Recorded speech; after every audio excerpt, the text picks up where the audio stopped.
আজকের আগরতলায় উমাকান্ত একাডেমির যে সম্মুখে যে ময়দান, সেখানে তার সমাপন হচ্ছে আগরতলা সহকারী উমাকান্ত স্কুলের সামনে। আর এখানে কি বার বলো? বুধবার। তো বুধবার তো ওখানে স্কুলের ছাত্ররা থাকবে, তো আপনারা কীভাবে ওখানে মিটিং করবে? এই যে মানসিকতা, যদি রোববার হতো বা ছুটির দিন হতো কোনো সমস্যা নেই, কিন্তু এটাকে নিয়ে রাজনীতি করবেন। তো মানসিকতা যদি এরকম থাকে। আজকের আগরতলায় উমাকান্ত একাডেমির যে সম্মুখে যে ময়দান, সেখানে তার সমাপন হচ্ছে।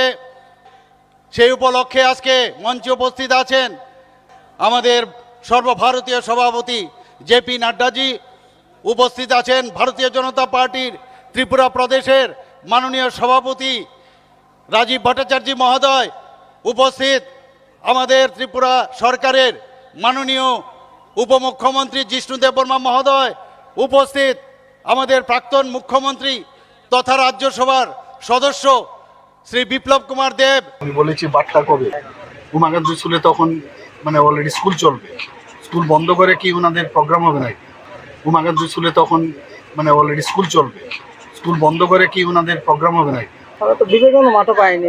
বিবেকানন্দ মাঠ তো সরকারি প্রোগ্রাম, এগুলো কথা হয় না তো, এগুলো আননেসারি, এগুলো নিয়ে একটা রাজনীতি।